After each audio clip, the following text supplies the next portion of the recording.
Hello and welcome to JP Murray's Association Hustle Podcast. President of the Murray Company, JP's mission is to arm today's associations with insight and strategy to thrive in a progressively complex and competitive business landscape. 21st century associations must move forward with a little bit of hustle and revenue development at their core. Here's JP. Hello, all my association and small business, large business, corporate friends, whoever you are. Welcome to episode 251. Today, we're going to discuss how to leverage what you have now for new membership and sponsorship. Let's talk about membership first, because frankly, I think if there's one thing we're learning right now, that is the value of membership recruitment and membership engagement and membership renewal. Hey, these events and this non-dues revenue stream may be a little bit uncertain. It may be so for a very long time. I don't know, but I do know this. We must have members. We must represent our industry. And that's frankly why we were put on this association planet anyway. So let's talk about how you might leverage virtual events for membership. Let's talk about it from a before the event perspective. Registration, I think, should be an absolute land run. We're seeing from the data that you can reach more people and possibly get more attendance for a virtual event than an in-person. It's obvious. You have less barriers, less approval, probably a lower registration fee. You don't have travel and hotel and all these kinds of expenses that an attendee has to experience. Therefore, I would eliminate any non-member registration discrepancy. Hell, man, just get them in. That's my point. And then deliver unbelievable value to them. Put on a heck of a show, on demand, live entertainment, concurrent sessions that are absolutely compelling, ways to showcase your vendors and suppliers.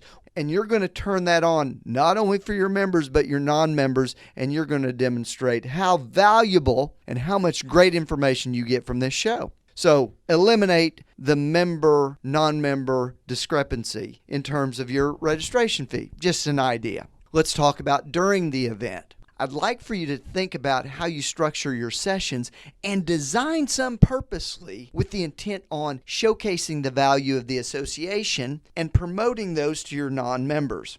Here's what I mean by that. When we go to most in-person events, there's usually some kind of a new member briefing or a non-member briefing. And I've been to a couple of those, and oh my God, you couldn't get me out of there quick enough. But I think in this case, you can really showcase some of the benefits of membership without it being kind of in your face. Here's what I mean by that. I would set up some sessions for the non-member and really push this to them in your kind of pre-event marketing. Sessions that could look like this. How can I better monitor state regulations? Number 2. How can I gain more customers in the insert your industry?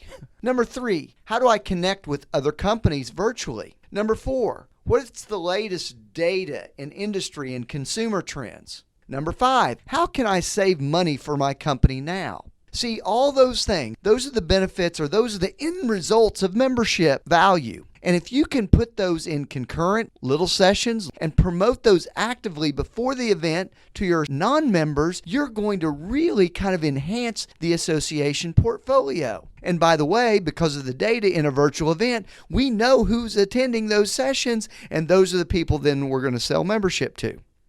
Let's now talk about after the event. How are you going to follow up with them? Hey, what we've found over the last decade here at the Murray Company is we're able to leverage more non-member attendees at events as a reason to join or a part of our sales process than probably any other factor.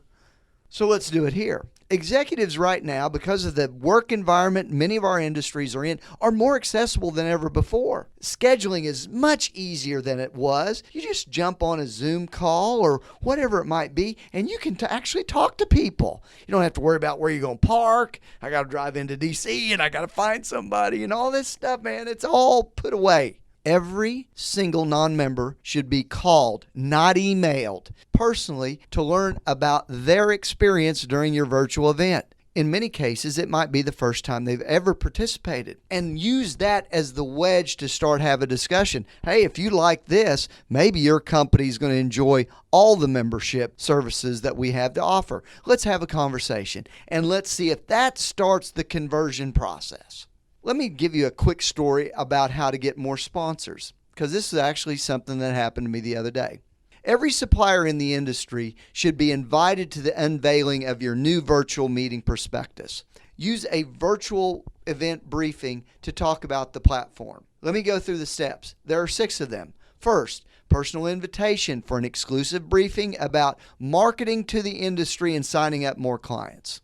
2, capture the registration and contact information. 3, do an overview of the event in your virtual briefing, in your webinar, if you will, and who speaks and how it's going to work. Tell your sponsors about the expected audience and what companies might be participating. Number 3, deliver a description of the sponsor and virtual exhibit opportunities. Announce the commitments that you already have.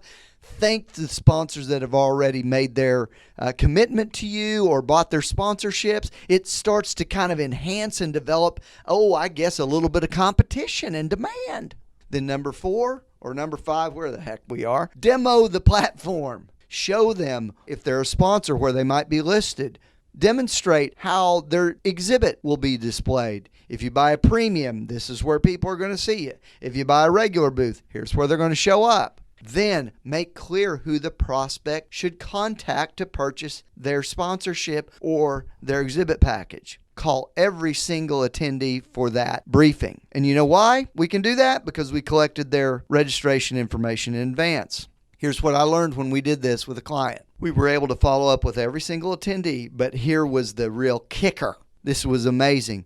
People were upgrading their sponsorships and ordering booths during the webinar. Here's what we have to do, friends. We have a chance right now to adapt and kind of be a little bit more nimble and maximize the opportunities that do exist because they're not the same ones that we used to have. Oh my goodness, but there's so much, and it's different. On membership and sponsorship, you're starting to reach a different set of people than maybe you did before. And that is what this kind of virtual world is exposing. Hey, yeah, there's downsides to it, but the upside is it's engaging a different audience. And that different audience may be with you for the first time. Take advantage of that chance. Convert them into a new member or to a new sponsor.